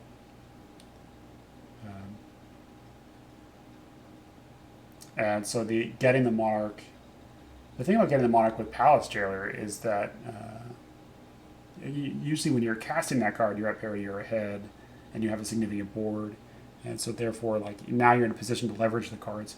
If you were to try to get the Monarch on turn 2 with your first creature, then you're not in a position to leverage those cards. And in fact, you're giving up tempo, like very valuable tempo, if you do that. So that's one scenario. If you play this on 3, Grey Ogre is terrible. The reason that Lelia is so good is because it's a 3/3 for 3. And it's really the only window to kill Lelia is that first turn. After that, it gets out of control, and it's very hard to kill that card at that point. Because, like, 3/3 for 3 is on rate, right? And if you cast it a turn early, it's above rate, right? So then, the fact that it's on rate means it's going to be on rate every single turn for the rest of the game. Because it's getting bigger and bigger and bigger. And it's, especially when your opponent's on the draw, they're going to be in a very tough spot to try to trade with Lelia. And the fact that Lelia is drawing additional cards means that those cards can be removal spells, which means that they'll have to try to double block, which means you get a blowout, and it's that's why Lelia is so powerful, is because it's scaling along with the game in a way that prevents your opponent from defending themselves well. Playing a 2/2 for 3 mana just doesn't do that. In fact, you probably can't even connect. I noticed a lot of games with 4th that I would have situations where my opponent has like 1 or 2 creatures in play, and in order to even get the Monarch, I had to willingly give up some of the Knights, right? So like you attack in and hit, but they're going to block and eat 2 of them. And so now you gained the Monarch, but you already gave up some of the mana for 4th, right? Every creature you lose from 4th is a point or unit of piece of mana that you lost. If you compare it to similar 4-mana cards like Chandra, which I guess, I don't know if I have Chandra up here anymore, but Chandra's one of the best red cards, but if you compare it to Chandra, you get so much more out of the mana at 4 mana, and like you always get the full effect in a sense, whereas 4th frequently you get a partial effect out of the mana you spent. Obviously there are turns later in the game where you have 8 or 9 mana and then you top deck 4th and you win the game because you top deck it. It's no different than Fireball, and Fireball's not a very good card. It's double Fireball, which is pretty good, but I will contend that you won that game because of what you did on turn 1 through 4. You didn't win that game because you top deck 4th or Erlingus. So that's kind of where I put this card. It is still very efficient hitting 5 or 6 mana, but that's a lot of mana, you know? And once we start looking at that, like, is this card that much better than Inferno Titan or Grave Titan? I think Grave Titan's probably better than this, but it's not as versatile, you know? It's hard to say. I think the versatility of this card is an illusion, for the most part, because most modes of this card, X equals whatever, are not good. And it's not until X equals 3 or more that it becomes really, really good. That being said, it's still one of the best top decks in the cube, and you can probably just kill your opponent. I don't think adding draw card to Fireball really is relevant, though. Hierarch, I think as far as Noble and Ignoble, I guess I don't want to put both on there, so this will be the Ig/Noble Hierarch slot. They're basically the same card to me. I play John way more often than I play Bant. Like, I never play Bant, so I guess I'll put Ignoble there, because, yeah. Shout out to Karthus. Pest Infestation is still as good as it was, except people aren't playing Talismans and Signets as much as they used to in the past, so still an insanely high. Man, this might be the highest value card in the cube. Urza Saga, is there anything added to the cube that makes this any better? I don't know. That's still good. It's a non-spell way to win the game, too. It's better because of Deeproot Wayfinder, and it's better because of Tamiyo, because you can get it back. I don't Absorb. I see what you're saying. Mox Elbow is nice. Yeah, getting Mox Elbow is nice. I think since I made that list the first time, they added Third Path Iconoclast and Saheeli, which makes this card a lot better. So yeah, it should be up here somewhere. I have trouble putting Force of Will on here, even though it's so good. It's the best counter spell.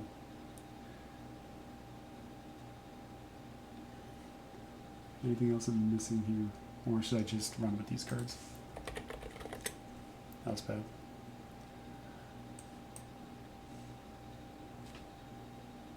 Yeah, we're talking about the Magic Online Vintage Cube that was just up.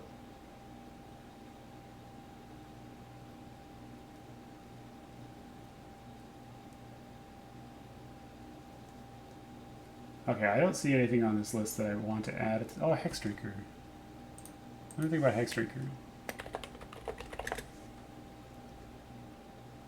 It's pretty good. I'll try to work with these cards. There are some cards that I'm not putting on here on purpose. I don't think Mana Drain. I don't think Tamiyo is going to end up. I just talking about Tamiyo. That's all. I put it in the sideboard. We're talking about Tamiyo with respect to Time Walk. I don't think Mana Drain is a top 50 card. I don't think Oko. So I'd like to kind of point that out. Those are intentional omissions.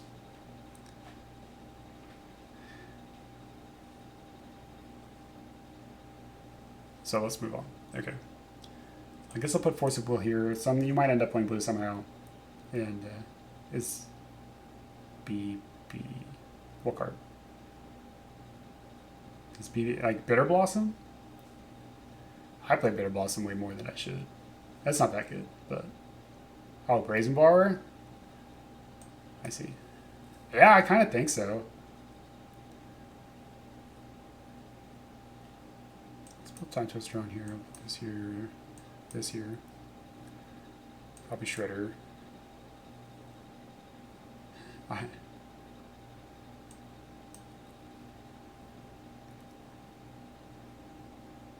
Call good at this, but Luris on here somewhere. Maybe, I don't know, Showdown. Alright, someone's not going to make the cut. Concealing Curtains? Let's see. Identity? I don't like Identity. So no, it's not. Okay, Force of Will, it's the best counterspell. It's you gotta have enough blue cards to draw back, right?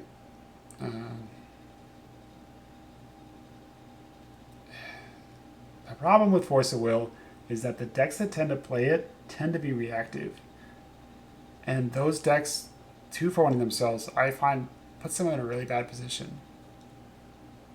When so many of the cards that generate value are cards that generate value by being proactive, then the decks that can leverage Force of Will are hurt even more by losing a card. If you could somehow have a scenario, like the place where Force of Will is best, I'll show you the cards. Like if your deck has these cards, if you're looking at a deck that has Bowmasters, Shieldred, Ledger Shredder, because Chrome Host Sea Shark, then Force of Will is like the best card in your deck. Because those cards will kill your opponent very quickly, and particularly with Chrome Host Sea Shark, it's just a straight up combo with Sea Shark. Like going Sea Shark, Force of Will, and then attack for 7 the next turn is very hard for a lot of decks to deal with. But if your deck is full of like Chase the Mind Sculptor, Elspeth Sun's Champion, and stuff like that, then Force of Will is not going to do you that well. So you need to, it's the only problem though is it's tough to build a deck in which, yeah, like the combo decks protecting the combo is good for sure. It's tough to create a deck that is proactive that can leverage Force of Will, and I think that's going to largely be blue, red, and black, blue. And it's going to contain these cards, the suite of cards I have here, but also Urza, Third Path Iconoclast, and Saheeli. So those are all cards that are frequently like untap and win, in which case Force of Will as a backup card for them is good. So it's very powerful, but you have to, the weakness of it is that it has no proactive element, as I said over here. So you have to find the proactive thing to put with Force of Will. Otherwise, it's just, all you're doing is delaying the inevitable if you don't do that. Duress, I don't know, we could cut Duress off, I guess, but like, it's extremely good. If you have enough bad blue cards, yeah, that's true. The thing about Duress and Inquisition is they're good for the same reason that Thoughtseize is good, but they're not as good as Thougeize. So there's not a ton to say about them. There's kind of no limit.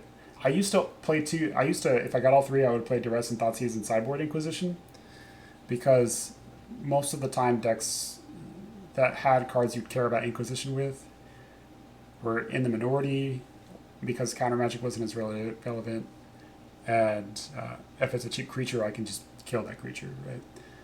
But maybe with cards like Fourth and the people are playing, the counter magic is a little more relevant than like Inquisition is better.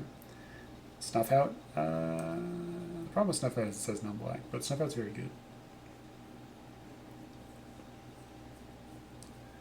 So I guess I won't put Duress in there, even though I think it's among the best cards. But it is kind of redundant with Thoughtseize and so on. We'll put Dismember somewhere here. I don't know. I think Brazen Borrower is very good.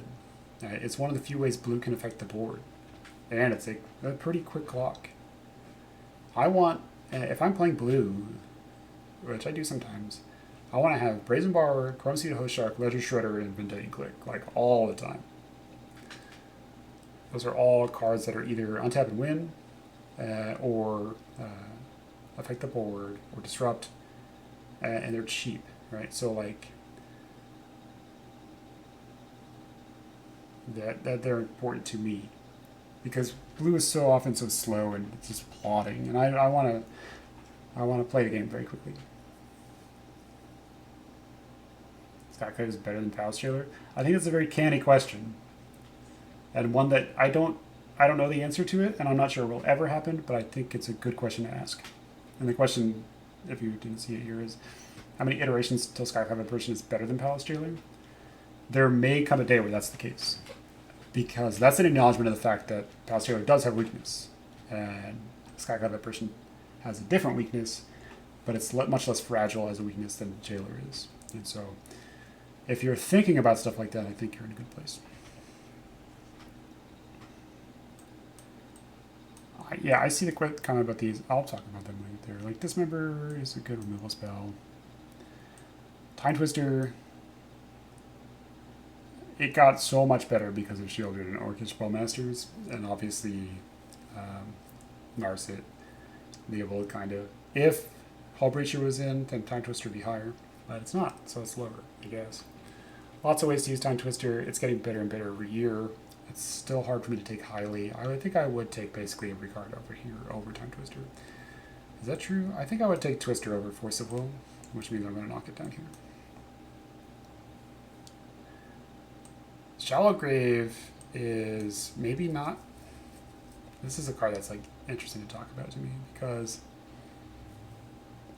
there's a lot of ways in which Shallow Grave is the most singular powerful card in the cube, and I never would have thought so in the past. But the number of times when playing casual games with other people that I lose on turn 2 to Shallow Grave is very high. And I don't mean like my permanents are sacrificed like an Eldrazi. I mean I lose. And the combos with Shallow Grave and Griselbrand and kind of Storm decks are really, really, really good. The drawback is it's hard to put them together, and most people don't know about them. Yeah, it's you. You know that, but I mean, you've definitely changed my mind on this card. But also, Shallow Grave plus Fury is good, and plus even Solitude is fine, you know. Reanimator so often is saying, I've done a thing. Now, let's think about Reanimator, a classic Reanimator, as a Bond villain, right? And that the blue-black Reanimator, it needs to tell you its plan before it will actually kill you. And as a result, it gives you time to stop it, right? Like, it's kind of the stupid trope from these James Bond movies. It's just like, I've got you in my clutches, and and then he uses that time to get out of it. Shallow Grave is just an actual serial killer, and just kills you. I don't know if that's a great analogy, but yeah, it doesn't bother to. It's kind of those movies that are in on the joke, and that rather than have the big monologue, it just shoots you in the head and kills you. Haste is extremely good. If Lightning Race was in the cube, maybe it would be different. I did it 35. Yeah, this is the Ozymandias of cube. Exactly. But Shallow Grave plus Arcana Cruelty, if this does 14 damage, it does 12 damage. I had an opponent. This was a weird deck. My opponent, like, turn 3 reanimated Grave Titan, and on turn 2 I played Blood Tithe Harvester, which was irrelevant to what actually happened. But they reanimate Grave Titan, and they go to 14. So then I draw. My hand is Black Lotus, Culligan's Command, Corpse Dance, Arcana Cruelty. Of course, this is Corpse Dance, so I imagine this would be automatically solved if I had Shallow Grave, but I didn't have another land. So I drew a land, played Lotus, cast Culligan's Command, target myself, discard, target them, deal 2, Corpse Dance, Arcana Cruelty, and then do 12 damage. Right? So the big difference between Reanimate as a strategy and Shallow Grave is that these decks win immediately. It's earlier I talked about how I don't care so much about the speed at which I win, but I do think giving your opponent an opportunity to stop you when you're doing something like that is a different scenario, because you have the opportunity to do it when they tap out or something like that.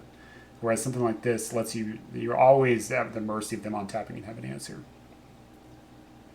So Shallow Grave is good, except it's very, very, very underutilized. You can do Shallow Grave Eldrazi stuff. I just think it's way better with some other cards. Like your suite would be like Fury, Arcana Cruelty, Griselbrand. That's usually enough to kill them. So what next? I'm kind of down to the dregs, huh?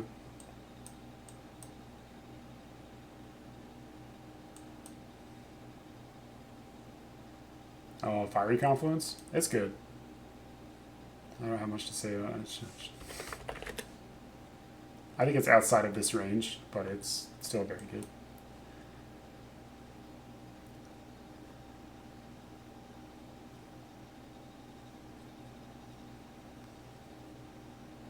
Should Baleful Mastery be this high? It depends how you look at it, I guess. It should be that high. So we'll talk about Mastery there. We've mentioned, I've been moving Dismember around. I don't think I need to talk about why Dismember is good. I've said it a couple times now, but I've moved it around a couple times now. Hex Drinker is extremely versatile as a threat.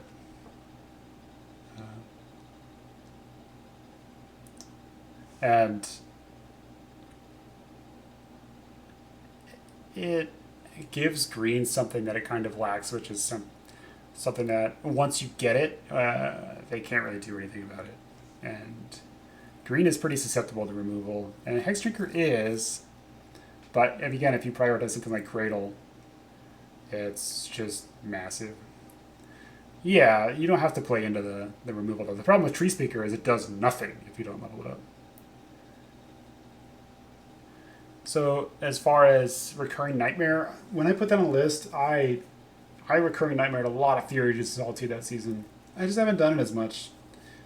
And part of that is maybe just like the circumstances I've been in, but if I don't do something a lot, I tend to think I'm not doing it for a reason. But it's valuable to know the engines of Pitch Elementals and Recurring Nightmare. I don't think of Recurring Nightmare as a Reanimator card. I just think of it as like a mid-range card. If you have Recurring Nightmare, and here's the thing about Nightmare. I guess we'll put it on here. The thing about Nightmare is it's best with all the best creatures in the cube. Like, it's good with the big 8-drops and everything, but if you look at all of these cards over here, they're extremely good with Recurring Nightmare, including Grist, right? So, like, Fury, Grief, and Nightmare is stupid. Endurance doesn't really do much, I guess, but, like, Ballmasters is great with Nightmare. Sawtooth's great with Nightmare. Voidwalker's great with Nightmare because of the loops it gives you. And you can bring back Grist. And then if you have Lurrus, then Lurrus is really good, obnoxious with Nightmare. So we'll put Nightmare like here. Yeah, it just does so much. It is slow though. That's the only thing. I'm going to put Ledger Shredder here. The reason I have good of Seiju, they're good. They're nowhere near what Karakas is. Karakas doesn't cost a card and it can be used every turn for 1 mana. if I'm playing blue, I want Ledger Shredder like 100% of the time. It kind of doesn't matter what deck I'm playing. But keep in mind the kinds of deck I play when I say something like that. I would argue that every blue deck should play Ledger Shredder, but even like the most dedicated combo decks, because it's filtering, it's a great blocker, it's a single card threat, it costs 2 mana. But I can understand some decks not playing them. I do think I personally would put it in every single blue deck. It's kind of like Dark Confidant in that respect. So therefore, if I'm going to put it in every blue deck, I think I need to rate it pretty highly. So it's here. I guess I'll put it over Brazen Borrower. I think it's better than Borrower. We're talking about Nightmare.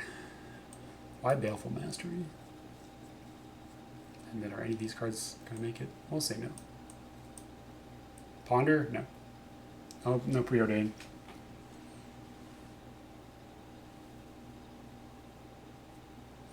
I don't rate card draw that highly. That's why I put Ancestral at number 30 here.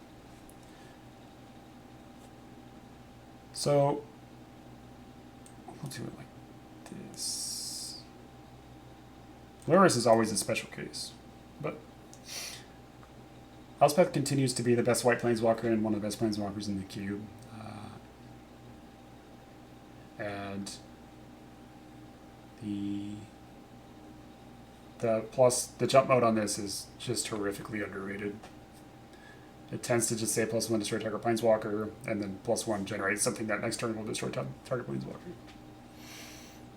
As far as we talked about it earlier, but as far as these cards not impacting the board, it's fine. Because you built your deck in a way in which you bought turn 4 or 5 to cast those cards. It's not to say that's not a weakness of the cards, but the structure of the deck supports them. You taking a turn off to refuel. Rectors are not in the queue. So Baleful Mastery, exile removal is so critical in this environment because of the number of cards that are only dealt with by exile. While that number is going down, black just doesn't have good removal in total. So I think this is the best black removal spell. Bone Shards is probably up there too. The drawback mode on this is good with Shieldred and Bowmasters. It's a very niche thing, but it does matter. And I think I cast this 50-50 as far as like the 4 mana and the 2 mana version. It just gives you Dark Ritual. That's what this card does. It's like, if you need Dark Ritual, here, have it. If you don't, cool. But the thing it has over Swords is that it hits Planeswalkers. It's nowhere near the power level of Swords to Plowshares. But if you are playing black, you need some kind of removal, and it's the best thing you can get. Soul Transfer is nowhere near as good, but it is playable. Lurrus is extremely good value engine. If you have Black Lotus, you can't ever pass Lurrus if you have Lotus.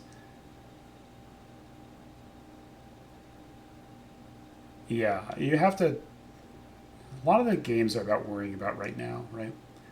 Because you'll have more cards too as the game progresses. If you build your deck with cards like Skullclamp or Grist or Minsk or even Fable or, Palace Jailer, you'll find more cards.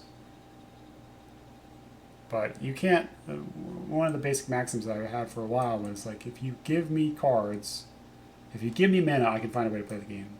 If you give me cards, I probably can't cast them.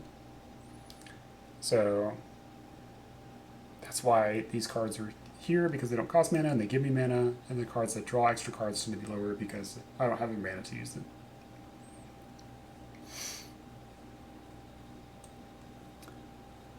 And then Showdown. Showdown's going to stand in here, I guess. It's still very good. There's a lot of things you can do with this involving Esper Sentinel or Walking Ballista, just on a flyer. I found a lot of people destroy Showdown of the Skalds, actually, just to get around steps 2 and 3. So I don't know. I mean, there are other things you could say about other than this. I think Concealed Curtains is very close to this good, but it's not that good. It's very, very close to it.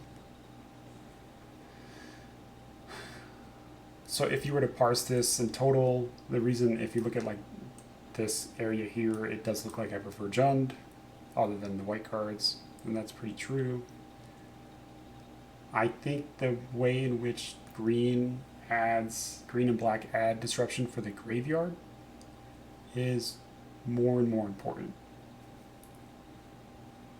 And if I can have a deck that has Dauthi Voidwalker, Misery Shadow, Scavenging Ooze, Endurance, Thoughtseize, Grief, Concealing Curtains, and Baleful Mastery, it's hard to imagine decks that really give that trouble, right? And then once you hit that, once you are in that position, then you play your Grist, you play your Oddity, and then you like crash and win the game.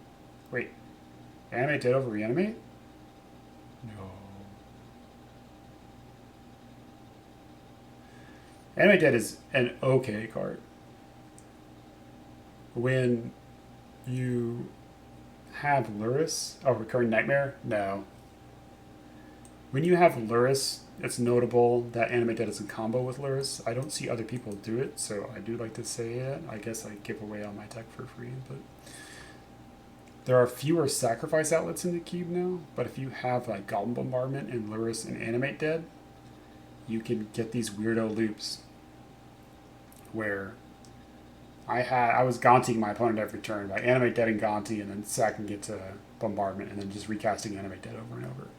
Animate Dead actually just lets you break the Lurrus rule, right? Where you can't cast something that costs more than 2, but Animate Dead casts the thing for you. Let's think about Animate Dead as mana laundering, right? So yeah, I think in the end I preferred to play black-green, and if I could get the red cards in there, it would be nice. If I could play Solitude Swords and Parallax Wave, it would be nice. But the double white hurts, and while white has exile removal, it doesn't have as many ways to affect the graveyard. And Katavu Priest is powerful, but it's not as good as Endurance. And I don't even think it's really as good as Misery Shadow, but because Shadow is such a good clock. I thought of something else I wanted to say, but I can't remember it. So let me see if I can figure that out. Oh, there was not a piece of graveyard hate that you shouldn't main deck. That was it. Kind of came down to that. Reanimator was so prevalent and so popular that you were always rewarded for playing the graveyard interaction. And it's Reanimator, it's Storm, it's White, it's Underworld Breach. Like so many decks were used in the graveyard that every piece of graveyard interaction matter. So you should always main deck Relic, like 100% of the time. Even if it disrupts your own plan. Whatever, just deal with it. So I guess I'll save this here and we'll put it in the Discord. Yeah, thanks for coming by. I'm going to take a little bit of a break, I think. Is there any questions that I could answer in a short amount of time here? There's always things that are a little, like I said, kind of vague and ambiguous on this. But I truly think this is what... no, you can ask. It's fine. I ain't got nothing going on.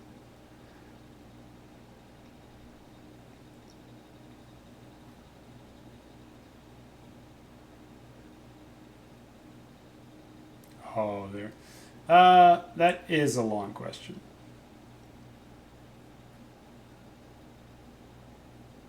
I don't think it's a subject that I have a lot of thoughts on. I don't think it really pertains to what this is, though.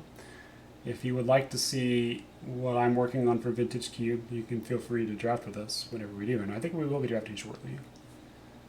But my Vintage Cube it's about 200 cards different.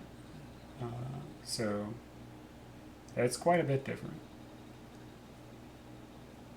And so as to what individual cards and things, it gets to be a very complicated conversation.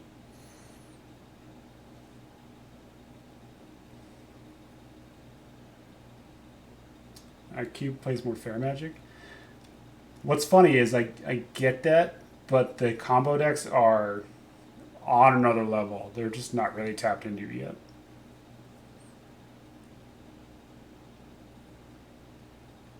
So it's like so Mark Rosewater has a term called lenticular design, which is when two different players look at the same card, they will see two different cards. And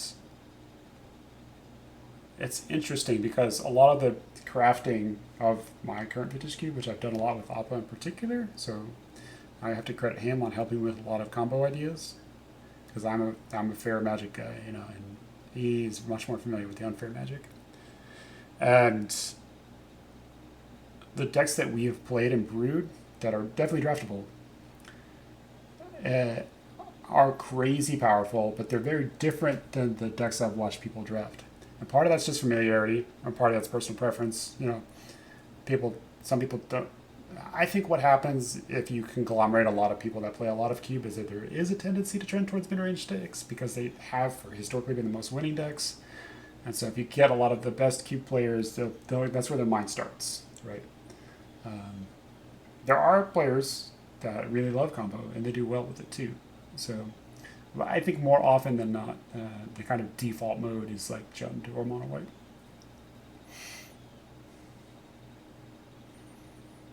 Initiative, I have a lot of initiative, which is a big thing. And I don't mean I have initiative. It's a defining trait of me that I have no initiative. But my cube has initiative. And that does make it look like mid-range is the best, but there are lots of decks that don't really care about it. That just go way over the top and kill.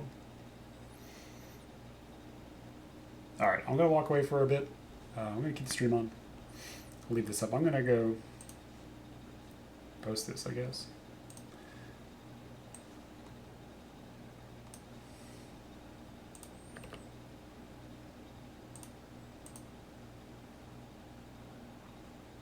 And then we will play some Magic. I'm going to take a 5 or 10 minute break here. Alright, I'll be back.